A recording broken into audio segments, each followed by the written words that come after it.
يلا تعالوا معايا هنعمل النهارده معاكم صينية مسقعة مشوية اقتصادية في الزيت جميلة جدا. حاجة رهيبة جدا فوق ما تتخيل. يلا بينا نعملها مع بعض. مكوناتها بسيطة جدا. كل حاجة فيها 3 حاجات: 3 بدنجانات، 3 قرنفل كبار، 3 معالق صلصة، 3 معالق عصاج بس. يلا بينا نعملها. حطينا كده جريل على النار، حطيت فيه معلقة زيت واحدة، وحطيت البدنجان بتاعي، وبالفرشة بقيت ادهن البدنجان من فوق، ونفضل نقلب كده ونقلب كده لغاية ما يتشوى معاكي. بصوا يطلع عندكم، بصوا بالجمال والروعة اللي انتوا شايفينها دي. نبدأ نعمل المقلاية التانية ونشويه برضو بنفس الطريقة. خلصنا كده، جبنا بقى الفلفل، وجبنا البهارات، وجبنا عندنا ال3 معالق عصاج وجهزناهم من الفريزر. وجبت عندي الطماطم المبشورة عليهم 3 معالق صلصة. ويلا بينا نكمل بقية البدنجان على البوتاجاز، نقلبه على الناحية التانية. بوريكم اللي انا حضرت الحاجات وانا بعمل البدنجان. شفتوا بدهن كده بالفرشة لغاية ما اوزع يعني الايدام بتوزعي المعلقة بتوزعيها بالفرشة. اقتصادية جدا، مش هتاخد معاكي الا 3 معالق زيت. روعة ورهيبة، وطعمها ونكهتها هتبقى عالية لان هندخلها الفرن في الاخر. خليكم ماشيين معايا كده واحدة واحدة، وهتشوفوا الجمال والروعة اللي هي فيه.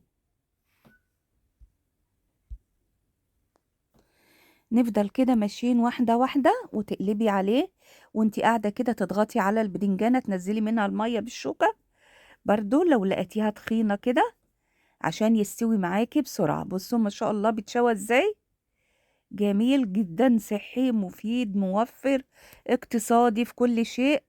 وهتعمل عندك صينية كبيرة تكفي 6 أفراد. طريقته جميلة اقتصادية، يعني رهيبة بمعنى كلمة رهيبة.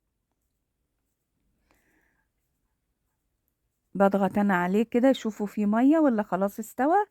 اتاكد كده ان السوائل بتاعته قلت. خلي عندك صبر كده وانتي بتشويه. جبت بقى ال3 معالق صلصه، حاجه كده بسيطه ما هي اقتصاديه.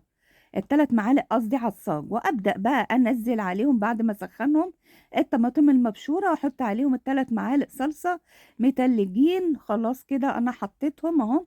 هضيفهم واتن بقى لغايه ما اسبك عندي الطماطم بتاعتي، وتوصل للنتيجه الروعه الرهيبه اللي انا محتاجاها.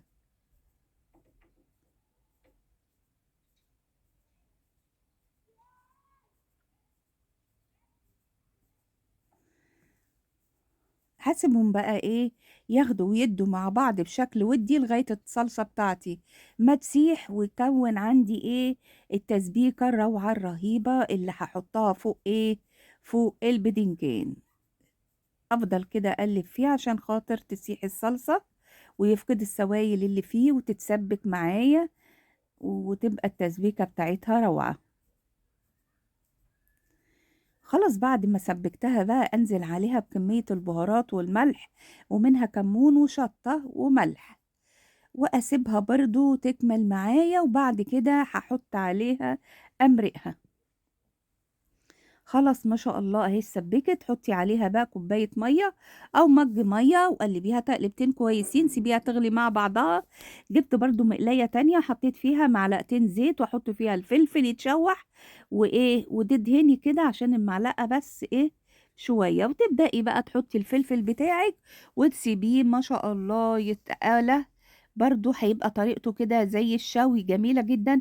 معلش سوري، دي معلقة زيت واحدة عشان كده عملتها بالفرشة. وتفضلي توزعي توزيع كويس جدا لغاية ما يتشوى معاكي. تقلبيه على الناحية التانية وخلاص كده اتشوى. جبت عندي البايركس الصينية اللي انا هعمل فيها. ابدأ ارص فيها البدنجان والفلفل. رصيت البدنجان وزعته توزيع كويس 2 3 طبقات فوق بعض، وحطيت الفلفل برضو في جنب، وننزله لتحت عشان يبقى كله علو واحد.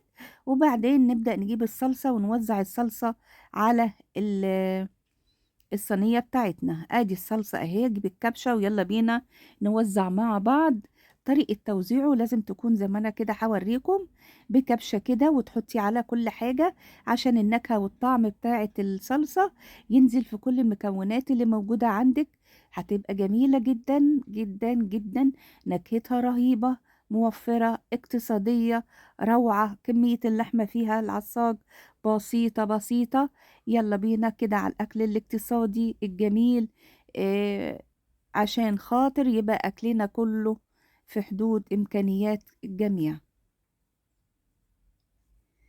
بصوا بقى التوزيع، أنا سايباكم كده تتفرجوا معايا كده على التوزيع عشان نكهة اللحمة ونكهة الصلصة ونكهة البصل بتاع اللحمة والدنيا كلها تشبع ببعضها بالبهارات، لأني ما رشناش عليه ملح. يلا بقى قلبوا قلبوا قلبوا البدنجان بس اللي كنت رش عليه ملح قبل ما اشويه. طريقته جميلة جدًا، جدًا فوق ما تتصوّروا، الطريقة دي روعة واقتصادية زي ما أنا باقول لكم.